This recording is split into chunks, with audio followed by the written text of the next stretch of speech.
Hello everyone, I'm FMZ and welcome to another episode of Can Anyone Save Derby County from -21?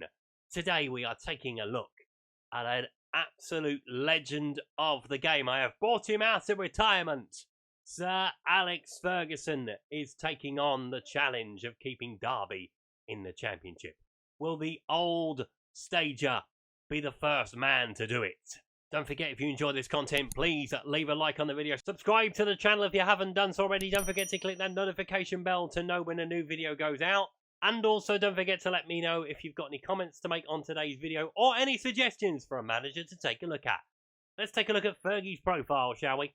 So I have taken him out of mothballs and he is back in the managerial hot seat for the first time since 2013. Alex Ferguson obviously has won so much in his career. Will this be the ultimate success for him, keeping Derby in the championship? I mean, his stats are still amazingly good.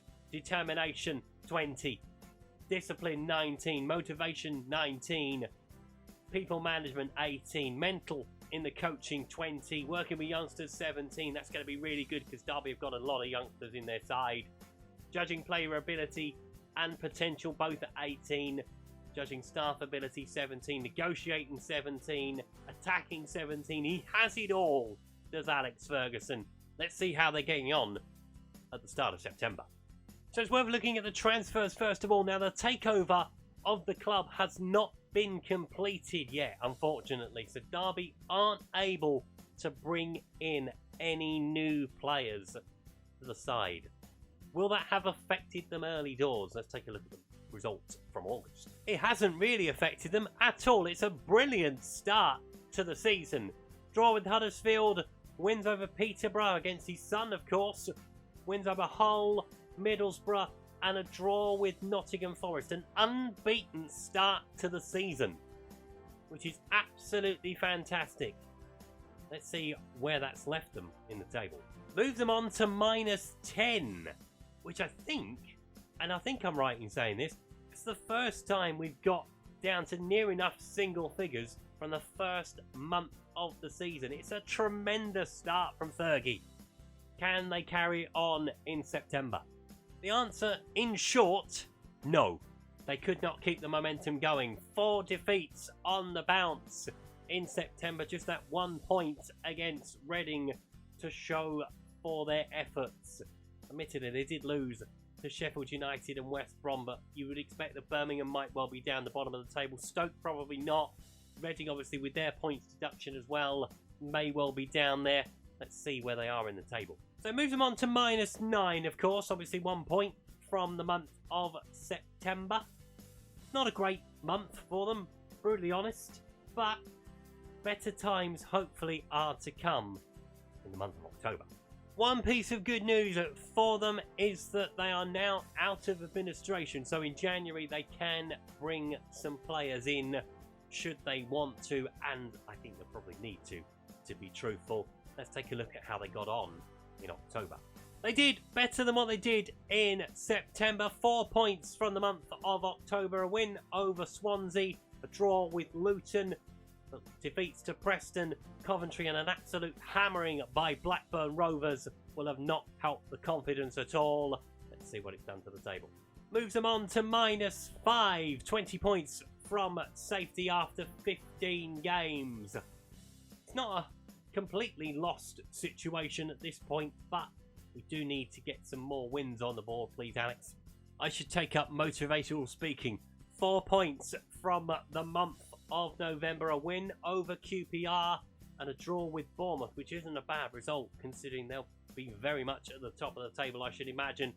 Defeats against Fulham, Millwall and Barnsley will hurt, though, those last two in particular. So let's take a look at the table. Moves them on to -1 at the moment. Yeah, looking pretty bleak already for them after 20 games. 10 defeats so far in the season. Hopefully, they will pick up in the big month that is December.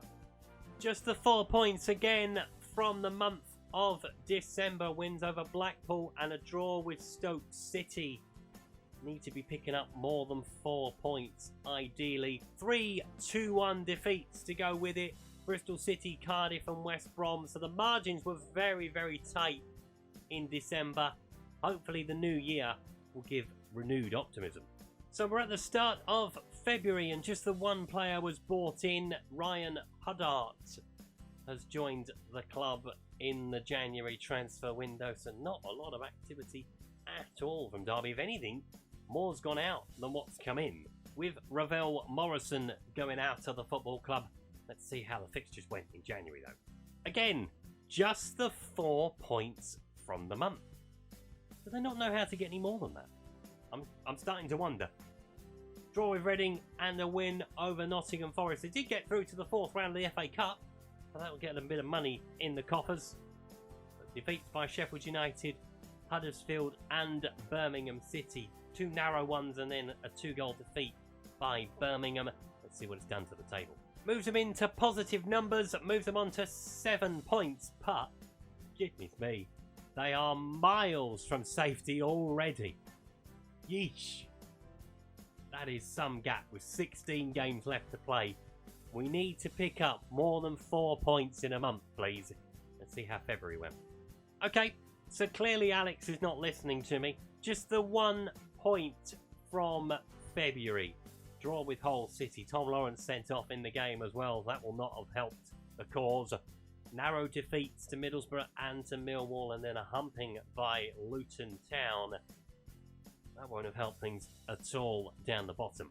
Moves them on to 8 points. Currently 29 points from safety with 12 games left to play. Looking pretty hopeless, but let's get to the end of March and see where we are. That's a little bit better. 2 wins from the month of March. A win over Peterborough and a fantastic win over Blackburn. Blimey, I think that's probably the best result we've had so far during taking a look at seeing if anybody can keep Derby up. 4-0 win is definitely up there, if not the best. Barnsley, Bournemouth and Coventry though beat them in the month, so still not enough really. Let's see where they've left them in the league table. And they're already down with 7 games left to play, 14 points. Thomas Tuchel at the moment will be rubbing his hands because he is the man that is bottom of the leaderboard. Can Alex Ferguson beat him? It's going to be so close. Let's take a look at the month of April. So here we are at the end of April, the beginning of May, and they've had an alright month. 2 defeats from it, Blackpool and QPR. 2 wins, Bristol City and Preston. 2 draws, Swansea and Fulham. Which means one thing for our leaderboard at least, and that's that Thomas Tuchel is going to remain at the bottom of the leaderboard.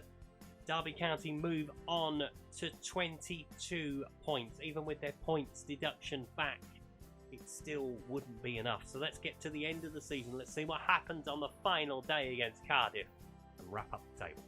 So Derby said goodbye to the Championship with a defeat against Cardiff City. So I think we know what that's done to the table, right? It means that Derby finished the season on 22 points. 30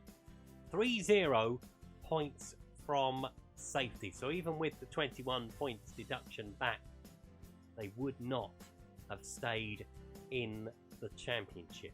But what has that done to the leaderboard? So those 22 points slot Sir Alex in between Ralph Rangnick and Thomas Tuchel. There's an image for you with 22 points, but putting him in 5th place overall. The big question is, can anybody keep Derby in the Championship? And it just goes to show that age and experience don't count for much in a battle like this. For Derby County, can anybody keep them up from -21? We'll be back next time with another manager trying to have a go at it. Don't forget, if you've got any suggestions for anyone for me to try with this experiment, please let me know in the comments. Also, don't forget, if you enjoyed today's video, please leave a like on it and subscribe to the channel if you haven't done so already. And I will see you next time. Thanks for watching. Goodbye.